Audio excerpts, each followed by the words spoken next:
বাংলায় 30 লক্ষ, সংখ্যাটা বোঝার চেষ্টা করুন। যে রাজ্যগুলিতে আমরা দেখতে পাচ্ছি 6,40,000, বাংলায় 30 লক্ষ, সংখ্যাটা বোঝার চেষ্টা করুন।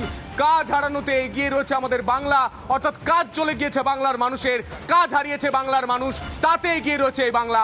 এই মুহূর্তে কেরলের পরিসংখ্যান দেখছি 6,40,000 মানুষ, 6,40,000 মানুষ কেরলের যে পরিসংখ্যান উঠে আসছে, কিন্তু বাংলায় 30 লক্ষ, সংখ্যাটা বোঝার চেষ্টা করুন। এই বড় ব্রেকিং, এই যে তথ্য, এই তথ্য উঠে আসছে। মমতা বন্দ্যোপাধ্যায় তিনি বলেছেন কাজ নেই। কে বলেছে? এই তো সামনে পুজো আসছে, আপনারা একটা ঘুগনি করে বেরিয়ে যান, চপ ভেজে দিতে বলুন মাকে, কাশফুলের বালিশ তৈরি করুন। মুখ্যমন্ত্রী মমতা বন্দ্যোপাধ্যায় বারবার যিনি বলেছেন ভোটের আগে ডবল ডবল চাকরি হবে, ভোটের পর তিনি বলেছেন যে কাজ মানেই মুড়ি ঘুগনি আর চপ। কি বলেছিলেন মুখ্যমন্ত্রী মমতা বন্দ্যোপাধ্যায়, শুনবো। বাংলায় দেখবেন অনেক লোক ঘুরতে আসবে, পুজোর সময় ঘুরেও বেড়াবেন, আর দরকার হলে একটা ঝালমুড়ির কৌটোর মতো কৌটো করে নেবেন, একটু বাদাম দিয়ে দেবেন, একটু ছোলা দিয়ে দেবেন, দারুণ বিক্রি হবে। আপনারা কি জানেন কচুরি পানা দিয়ে এত সুন্দরভাবে সেটাকে শুকিয়ে ব্যাগ তৈরি করছে, বাজারে যাওয়ার ব্যাগ তৈরি করছে, খাবার থালা তৈরি করছে। আগে যে শালপাতার থালায় খাবার দিত, ওই থালাতে খাবার দিচ্ছে। বাচ্চাদের জন্য তুলোর পিলো ইউজ করে, মানে বালিশ। এই কাশফুল দিয়ে কত ভালো হতে পারে। এই কাশফুলগুলো আর তুলো মিশিয়ে দিয়ে একসাথে, যদি কাশফুলের সংখ্যাটা বেশি হয়ে যায়, এ তো তুলোর থেকে অনেক হালকা। ভাববেন এক একটা জিনিস আছে গ্রামগঞ্জে, অনেক জায়গায় এখনো পড়ে আছে, যা দিয়ে আপনার ব্যবসা হতে পারে। আর এই বিষয় নিয়ে আমরা কথা বলেছিলাম অর্থনীতিবিদদের সঙ্গে, তারা ঠিক কি বলছেন শুনবো। পশ্চিমবঙ্গের ক্ষেত্রে আমরা যেটা দেখতে পাচ্ছি যে বেশ কিছুদিন ধরেই বৃহৎ শিল্প কিন্তু আসছে না, এবং সেটা শুধু লাস্ট 10 বছর নয়, তার আগের সময় থেকেই কিন্তু এই সমস্যা রয়েছে। এবং তার ফলে বেকারত্ব তো অবশ্যই একটা বিরাট সমস্যা। সারা ভারতের মধ্যে পশ্চিমবঙ্গেও একই সমস্যায় জর্জরিত।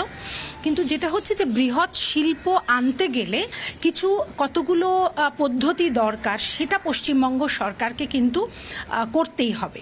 যেমন সেটা জমি হোক, মূলধন হোক, এছাড়া যেটা প্রয়োজন বৃহৎ শিল্প তৈরিতে, সেটা হচ্ছে একটা সুস্থায়ী রাজনৈতিক সামাজিক পরিবেশ। অস্থিরতা চলবে না এখানে কোনোভাবেই। অর্থাৎ পুঁজিপতিরা যারা বিনিয়োগ করবে, তারা কিন্তু একটা শান্তির পরিবেশ চায়।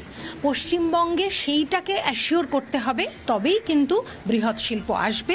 এবং বৃহৎ শিল্প না এলে কিন্তু অনেক মানুষের কর্মসংস্থান করা সম্ভব হবে না। আর এই বিষয় নিয়ে আমরা বঙ্গ বিজেপি নেতৃত্বের সঙ্গে কথা বলার চেষ্টা করছিলাম। বঙ্গ বিজেপির মুখপাত্ররা তারা ঠিক কি বলছেন, শতরূপ এবং সজল ঘোষ, শুনবো।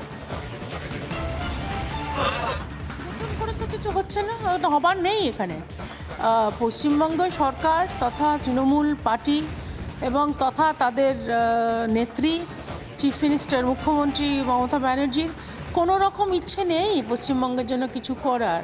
তো সেই জন্য এইরকমই পরিসংখ্যান দেখা যাবে যে পশ্চিমবঙ্গের মানুষের অন্য রাজ্যে গিয়ে কর্মসংস্থান খুঁজতে হচ্ছে, এবং এইখানে লক্ষ্মীর ভাণ্ডার, অমুক ভাতা তমুক ভাতা, এই নিয়ে মানুষকে সন্তুষ্ট থাকতে হবে। এই কাশফুলের পাশবালিশ, চপ ইন্ডাস্ট্রি, ইনফ্যাক্ট এক্ষুনি আমরা কথা বলছিলাম বৃষ্টির দিনে চপটপ খেতে ভালোই লাগে, হোক ইন্ডাস্ট্রি, কিন্তু আরেকটু বড় ইন্ডাস্ট্রি হলে এই মানুষগুলো বেঁচে যায় আর কি।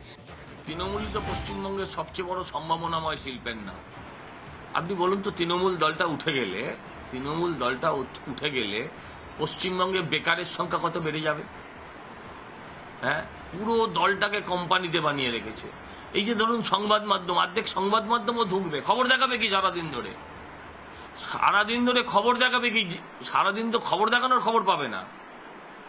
হ্যাঁ, সেখানে আপনি এই সমস্ত কোন একটা বাণিজ্য সম্মেলন হয়নি সেটা নিয়ে ক্রিটিসাইজ করছেন। আমি মুখ্যমন্ত্রীকে ধন্যবাদ দেব যে বাণিজ্য সম্মেলনটা করতে যে খরচাটা হতো, এই বাণিজ্য সম্মেলনটা না করে অন্তত সেই খরচাটা উনি বাঁচিয়েছেন। কারণ বাণিজ্য সম্মেলন করে বাণিজ্য সম্মেলন করার খরচাটা উঠতো না। রাজ্যের ট্রেড ইউনিয়নগুলির বাড়ান্তে বন্ধ হচ্ছে একের পর এক জুট মিল। রাজ্যকে চিঠি দিয়ে জানাচ্ছে কেন্দ্রীয় জুট মিল অ্যাসোসিয়েশন, কেন্দ্রীয় ইন্ডিয়ান জুট মিল অ্যাসোসিয়েশন চিঠি দিয়ে জানাচ্ছে রাজ্যকে। এই মুহূর্তে যে খবরে নজর রাখতে হচ্ছে, অত্যন্ত গুরুত্বপূর্ণ খবর, রাজ্যের ট্রেড ইউনিয়নগুলির বাড়ান্তের কারণে একাধিক জুট মিল বন্ধ হয়েছে। আমরা দেখতে পেয়েছি হুগলি থেকে শুরু করে সর্বত্র একই ছবি। হুগলি ব্যারাকপুরের যে জুট মিলগুলো ছিল একের পর এক জুট মিল বন্ধ হয়েছে। কেন? কারণ ট্রেড ইউনিয়নগুলির বাড়ান্তের জন্য এই মুহূর্তে সেই ছবি উঠে আসছে। কি বলছেন শ্রমিকরা যারা এই জুট মিলগুলোতে কাজ করছিলেন, তারা ঠিক কি বলছেন শুনবো। মিল চলছে 5 দিন চলছে। 5 দিন চলছে সপ্তাহে। আগে কতদিন চলতো? আগে 6 দিন চলতো, আচ্ছা, ওর আগে 7 দিন চলতো, কিছুদিন হওয়ার পরে 5 দিন চলছে ফালতু এই সপ্তাহ ধরে। আচ্ছা, মিল চলছে 5 দিন চলছে। 5 দিন চলছে সপ্তাহে। আগে কতদিন চলতো? আগে 6 দিন চলতো, আচ্ছা, ওর আগে 7 দিন চলতো, কিছুদিন হওয়ার পরে 5 দিন চলছে ফালতু এই সপ্তাহ ধরে। আচ্ছা, শিওর আমাদের ম্যানেজমেন্ট তো ফুল ডিসিপ্লিনে অ্যাকশন নিচ্ছে, ম্যানেজমেন্ট যাতে আমার ওয়ার্কার সুস্থ থাকে। হ্যাঁ, মানে এই ডিসিপ্লিনারি যে অ্যাকশনটা, অনেক ক্ষেত্রে দেখা যায় শ্রমিক অসন্তোষ বা ইউনিয়নের দাপাদাপি। ইউনিয়নের দাপাদাপি আমার ম্যানেজমেন্টকে শুধু প্রশ্রয় দেয় আমি আপনার জুট মিলে বলছি না, সার্বিকভাবে জুট মিলের ক্ষেত্রে। সার্ভি ভাই দেখুন, আমরা তো ইলাবোরেটলি জানি না। অনেক জায়গায় যেমন কাজিরিয়া গ্রুপ, গোবিন্দ সারদা, ওদের আমি বলতে পারি না, না।